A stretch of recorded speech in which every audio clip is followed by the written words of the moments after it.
told I've got to make sure this mic is working. So that might sound a little bit better there. Hello again, welcome, and thank you so much for hosting us here tonight at Google. It's so nice to see so many clients of the Innovation Beehive, so many old clients, so many new clients, and hopefully some potential clients, if I'm honest, in the audience here tonight. Thank you very much for coming along. I'm Mock, and I founded the Innovation Beehive 10 years ago. You've met a couple of my colleagues. You've met Sarah, you've met Katie. We've got Doug, who's somewhere in the room here. Where's Doug? Doug. We also have Tim, who's been working with us. Where's Tim?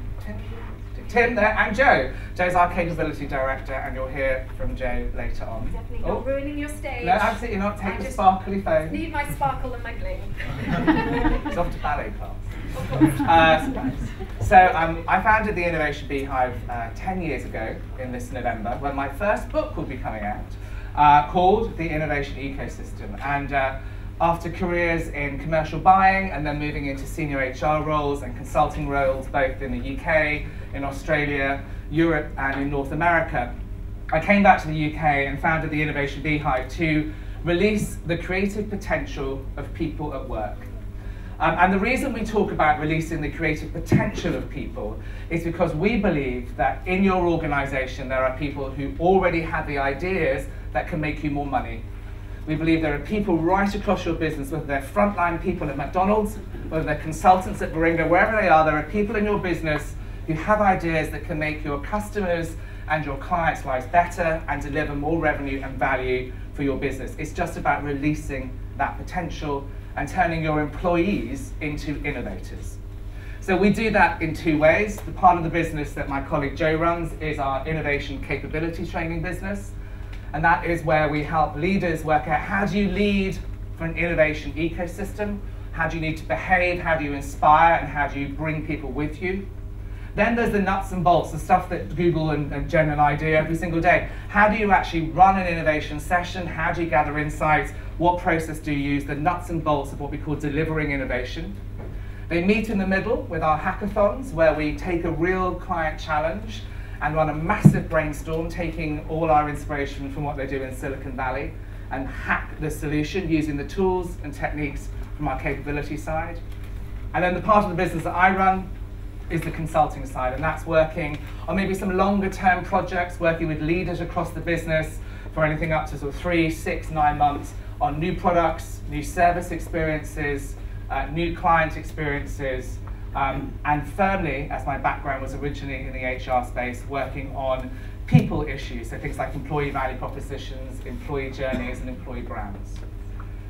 We are fortunate enough to have a very, very mix of clients right across industries. We've got everyone from McDonald's, who I see in the front row, thank you very much, from McDonald's to the Prime Minister of Dubai, NSG manufacturing, through to retail and the perfume shop, and Majestic and Essential in advertising and media. So work across all different sections.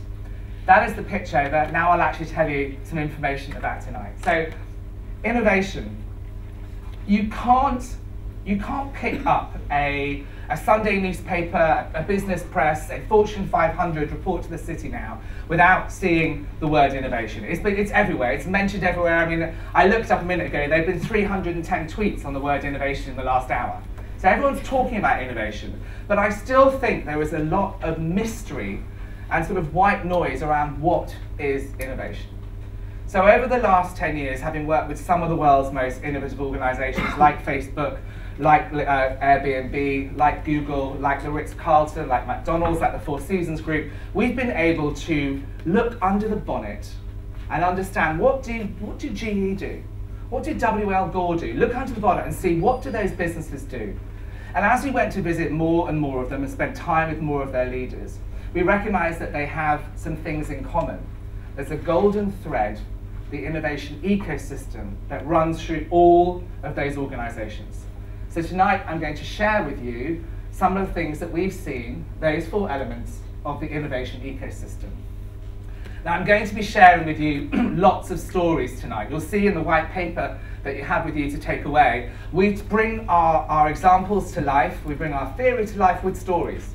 We are passionate believers in the power of stimulus at the Innovation Beehive, taking examples from what we call parallel worlds understanding where they have solved a business issue aligned to your challenge, taking that example, looking at the principles of what they've done, and then idea generating based upon those principles. Stimulus is a crucial part of how we run our workshops and our interventions, because what it helps you do is, one, it helps you get out of where you're currently thinking. You all have a mindset around your particular challenge, and it gets you to think differently about that mindset. So it forces you out of what we call your river of thinking, to think about new and fresh ideas. And also, by looking in places that are outside of your industry, your competition don't tend to do that. So if you look within your industry or within your organization, you'll have the same ideas, or the same ideas as everyone else. But if you look outside your industry for a parallel world, you'll have ideas that will differentiate you, add value to you and to your customers. So those 4 elements that we identified in the innovation ecosystem around innovation, really we thought we've got to bring them to life through a way that is really simple to communicate. Because if you go into Google, apologies to Jen, but you put into Google innovation, 660 million returns. So, I've had many a person ring me up saying, oh, I've been told to give you a call because my boss has asked me to do something around innovation. I put it into Google and I don't really know where to start. 660. There are over 3.5 million people on LinkedIn who have innovation somewhere in their job title. And there are 79,000 books currently on Amazon. There'll be 79,001 coming in. 79,000 books on Amazon around innovation. So it is really, is it a science, is it an art? It seems a mystery. It's not actually. It's relatively simple. There are 4 elements that those innovative organizations have in common. And no matter whether you are the size of Lloyd's Banking Group or you're a small marketing company, you can take these elements and implement them within your business. So starting off, the first thing that we noticed in these organizations that are sustainably innovative, not just one intervention, is they have a clear innovation direction. The second is their leaders create an environment that encourages and enables innovation to thrive within their business. The third bit is they have the nuts and bolts, the engine. They put some structures in place that mean that innovation is encouraged and enabled and enforced. And often that's where people go first. They see innovation just as a strategy, a strategic pillar in their business, or a particular intervention for an away day, or maybe the MD's report.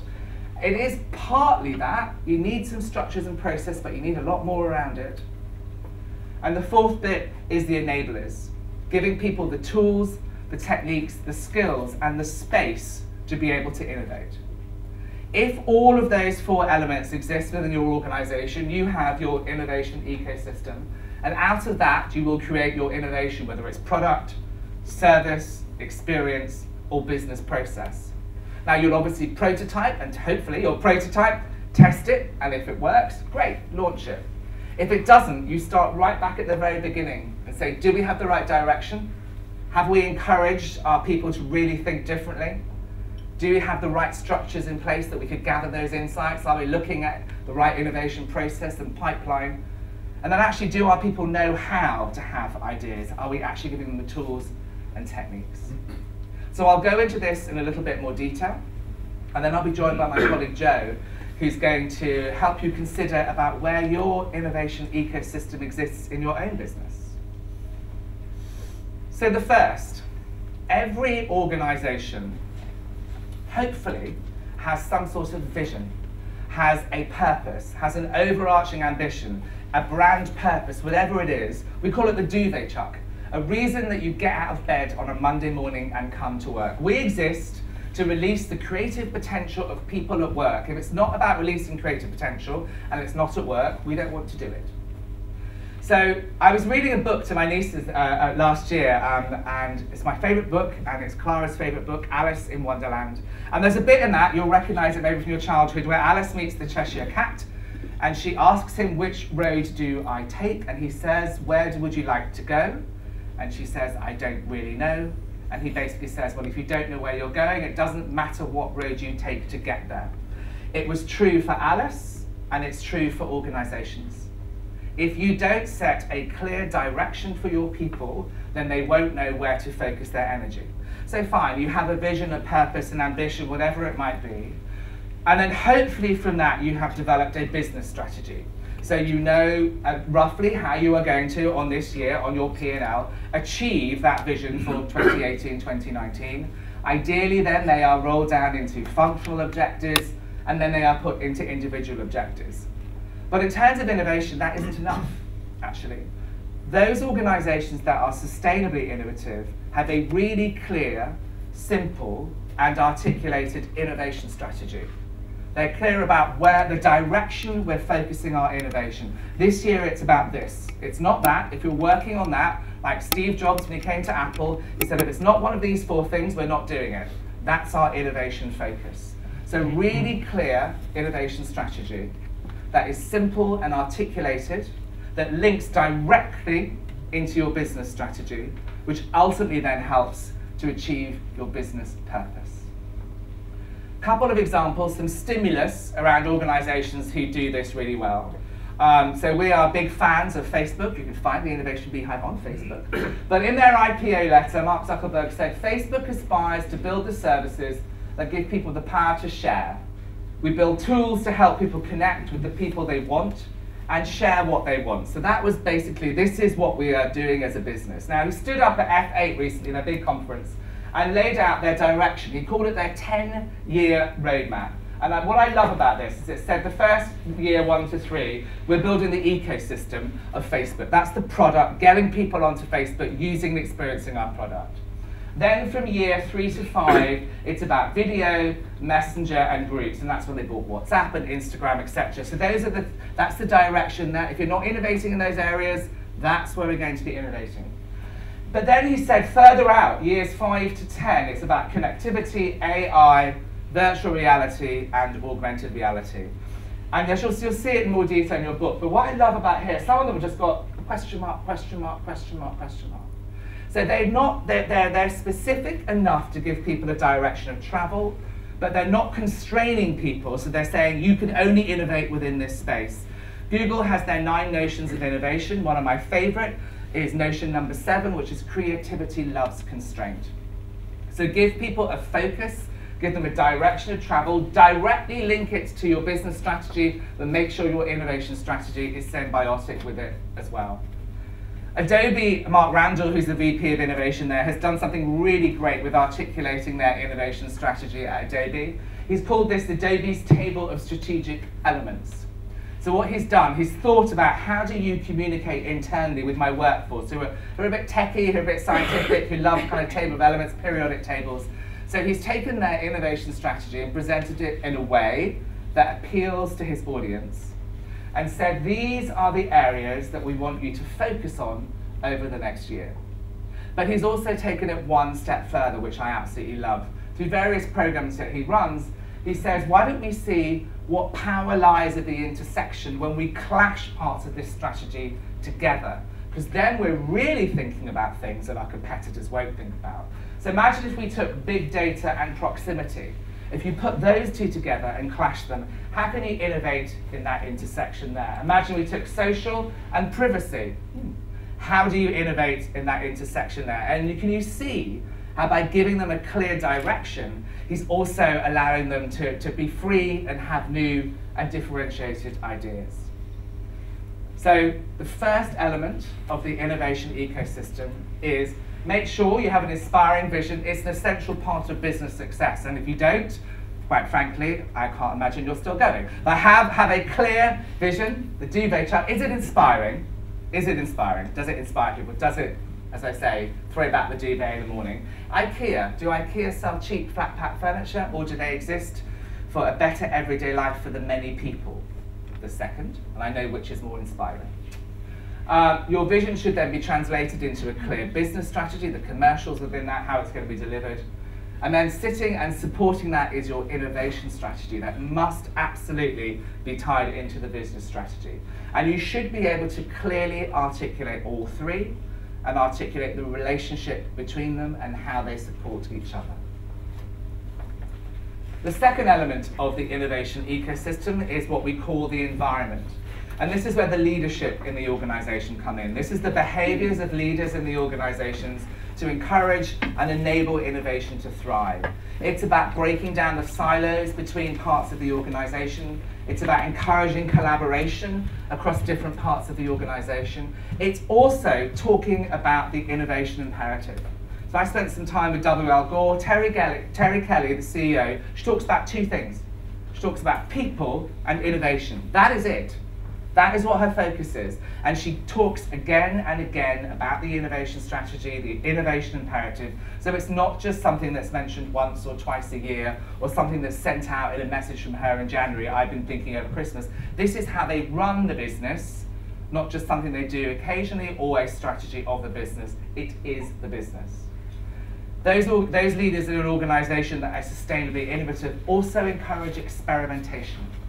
So they allow people to experiment, to release their potential, to fail fast, and what we call in the lean startup, get validated learning, push that back into your prototype and come back with a better solution. Now, failing fast or pivoting, whatever you want to call it, isn't about someone who's constantly failing. It's a performance management issue, absolutely. But if the first time someone fails, they're out, then you won't get much innovation. You need to say, okay, what did we learn? Put that back into our innovation. Couple of examples, some stimulus around leaders who create what we call iconic actions to make sure that their leadership really inspires innovation. The first is Jeff Bezos. And does anyone here have an Amazon phone? No, because they don't exist. But they tried. They didn't exist, but they experimented. But I bet we've all bought products from Amazon from a third-party retailer at some point in the last couple of weeks. Got Nesta again, don't know, but maybe. So I imagine some of you. They only got successful there on their third attempt. So each time they took the validated learning, they pushed it back into the prototype, they went out with insights based on their customers' needs and what their users were telling them, what they took their big bets and their hunches as well, push it out. First time didn't work, second time didn't work, third time did work, and now obviously richest man on earth and fastest growing business on the planet. But he says actually failures are an intrinsic part of how the business will continue to grow. I love this quote. He says at Amazon, we have to grow the size of our failures as the size of our company grows. We have to make bigger and bigger failures. Otherwise, none of our failures will be needle movers. Failure and invention are inseparable twins. And he goes on to talk in this interview about how he was watching a child who had one of those cognitive toys. There was a star, and there was a square, and there was a circle. And the toddler was trying to put the right shape in the right part of the block. And he was getting it wrong. And so he's trying it in the circle, and it didn't work. He was trying the square in the star, and it didn't work. But he kept turning it over, and he kept trying again. And eventually, he put the right shape in the right shape. Light bulb went on. The next time it was slightly quicker. The next time it was slightly quicker. And Jeff Bezos says, I want Amazon to be a bit like that. I want us to keep trying. I want us to keep experimenting, because that toddler was learning as he went and got it right and got quicker and fixed the problem. And he also said that that toddler wasn't afraid of someone watching them. And if I can get it in an organization where someone isn't embarrassed when someone's watching them fail, we know that we'll be able to move the needle on our failures. Now, in terms of leadership behaviors, I love the example of what Zipcar did.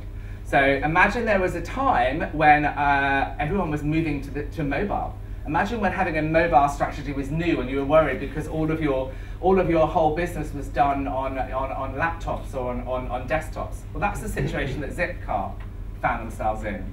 They had a great consumer base. They basically started off the sharing economy in the UK. However, everybody was moving to mobile, and they didn't have a mobile proposition quick enough, and they were worried that they were going to get overtaken by the competition. So they said, right, we need to develop a mobile platform. We need to talk about the mobile innovation strategy. It's an imperative. But they knew their business was so ingrained in what they were doing around desktop and laptop that they needed to do something really massive to get that message through, an iconic action from the leadership. So what they did is they brought their people together, and they talked through the innovation strategy around the move from desktop, laptop to mobile. And then they took them next door, which was filled with desktops and laptops, and they gave them each a sledgehammer. And they said, we would like you to smash up these desktops and smash up these laptops because they are dead to us and we are a mobile business. So you can't imagine having attended that event as an employee and the message not have got through. The leaders behaved in a certain way, an iconic action to really get that message through. So the second element of the innovation ecosystem, the environment, some takeaway thoughts here. Leaders must encourage experimentation and where it's okay to fail. Fail fast, learn, move on. They should enable employees to connect across silos, cross-functional teams. Whenever we work on an innovation project, we always try and get our working party to be cross-functional teams, different tenures, so we get new eyes and fresh thoughts on the business. And also, it must be central to that leader's message. They must, like Terry Kelly, talk about innovation continuously. It is the way they do business, not a way of the business operating. The third part of the innovation ecosystem is the engine. This is the nuts and bolts, the structures and processes that you need to put in place in an organization that protects innovation and make sure that you can carry on running the day-to-day business, but there is a space for innovation within there as well. Because if you don't put some structure and some space within there, then it will always, someone's priorities will always be what they're drawn to in their day job. So before I go into a bit of detail around this, I want to just talk about Chief Innovation Officers. I know I've got some heads of innovation in the room, so I'll be careful. Chief Innovation Officers. So we have met a number of Chief Innovation Officers around, over the last 10 years, and they're more and more coming part of appearing in organisations. They kind of come in a couple of shapes and sizes. Those times it doesn't work is when the Chief Innovation Officer is responsible for innovation. And innovation can only go through her or him. And if it's not done by, if it's not done by Molly or by Patrick, then it's not innovation. So those people who, we've been in meetings where innovation managers and innovation directors will look at what's happened in the business in the last year and then kind of retrospectively fit it into their world, and they will own and claim that as part of their innovation program. Or stuff gets killed because so-and-so, Molly, the innovation manager, doesn't think it's a goer, and therefore that particular spark, that creative potential, is killed in the organisation. We've also seen innovation managers who don't have any budget. And it's a real temptation to have a senior person appointed to innovation and then give them no money at all. And what they are reduced, Nesta's nodding, what they're reduced to doing is they sort of just wander around the organisation with post-it notes, desperately trying to, look a bit like, can I look a bit like Google, or trying to run a brainstorm. It doesn't work. Those chief innovation officers, innovation managers, innovation directors, whatever they are, you need to give them some money, and you also need to let them light fires across the organisation. So they don't own innovation at all. They just light the fire, and the rest of the organisation then takes it with them. Alongside that, so we've had some really interesting conversations with innovation managers around metrics. Business as usual metrics very rarely work in innovation. It's really, Christian Claytonson talks a lot about this in The Innovator's Dilemma. Often large organisations fail to spot there's something that will then disrupt their industry later on. Because when it initially appears in the market as a nascent idea or a nascent proposition, it isn't given enough ROI. So it gets rejected. We're not going to pay any attention to that because it's so small, it doesn't fit with our strategy, it's not worth the investment. And before long, you find that that small startup actually begins to disrupt your market. So using the metrics by which you will measure success in everyday business don't work in innovation. And every business will be different. There's a different conversation that we can have with you around what metrics are right for innovation in my business, but a couple of examples of clients we work with, it might be around percentage of new and different products in your portfolio pipeline. It might be around percentage of new customers using new products, whatever it might be, whatever's right for you. But if you are measuring it on what you measure your everyday business on, it will never return what you want, and you will always kill innovation. A couple of examples of organisations who've got the structures and processes in place to make sure that they are continually innovative. I was fortunate enough to spend time in Cincinnati with Procter Gamble and their iconic Connect and Develop program. So they were originally known as kind of Kremlin on the Ohio by their suppliers. No one wanted to work with Procter Gamble. And AJ Lafferty was an incredibly forward-thinking CEO, and he said 50% of our innovations must come from outside the business. And their innovation team talk about celebrating not invented here, which I absolutely love, a completely different mindset. And what they do at Procter & Gamble through Connect and Develop is they push out across the world their 3 or 4 strategic platforms that they're working on over the year. And then they invite inventors, innovators, creators, they invite people to give them ideas on how we can go about solving it. They reckon they've got over 1.7 million people working for them who don't actually get paid by Procter & Gamble. All of those non-employee workforce working on your ideas, they invented crowdsourcing basically. Or you can do what Unilever have done, so they with Founders Factory, where they've got in on the ground, they've supported startups. I went to a big session on innovation there recently in their Singapore office, and they had all these different kind of technical companies in. They had 3D printer companies, they had life expectancy companies, they had food delivery companies, all different types of businesses, small startups. They know they're a big tanker. They know it takes time for things to get through their organization, but they could spot stuff out there that's happening in the startup community, support it, and get in early on the ground, which is what Barclays are doing with Rise. So Rise started off as a bit of an accelerator over in the East End of London on Mile End Road. It's now in very fancy, swanky offices just by Liverpool Street Station. And basically it's a 12-week program that supports startup companies. They take them through a process to give them some structure and some process, some legal guidance, kind of scale the product rather than prove the product, which is what you might do in incubator. So accelerator over 12 weeks, scale, sees, has this product got scale? Is it investable in? And they get them ready for a round of VC funding. But what they also do is they take some equity stake in some of that business as well. So there's a bit of commercial aspect to it. They use their mentors, they use their management in the business to mentor people. So maybe some plateaued managers, maybe people that have, a couple of you tonight said, I've got a real personal interest in innovation. They will put you there to start mentoring these startups, so a relationship is formed there. And they're also seeing what's happening right at grassroots level in the fintech community and how can they get some of that within their business. And I love what Hasbro have done. So actually, the gaming industry, or the children's games, was one of the most antiquated industries I'd ever heard of when we started looking at originally. So they used to basically have, somebody would come up with an idea, you might invent a fantastic new game, which would be great for Christmas. You'd then need to go to a games broker, and then she would need to go to you, to Hasbro, to then pitch the game, and publishing's up for trouble, isn't it? Book publishing, eventually. But so there was always this kind of middleman, and you had all the power, you had none, you weren't getting everything. So they said, you know what, digital and offices is a completely new opportunity. They completely did away with it. They just set up their gaming lab online. They set up the next great game challenge. And then they picked particular communities that they thought would be more innovative and more creative. So they went after the gamers, the Xboxes players. They went for particular community groups and said, bring us your ideas straight to us. And then when the ideas were put forward, they put them on a crowdfunding platform and said, would you put some money behind this? And those who got the most number of votes were then brought to Hasbro and then incubated and given some money and seen where they can grow. So they were constantly using the crowd and disrupting the old methodology of getting games to them.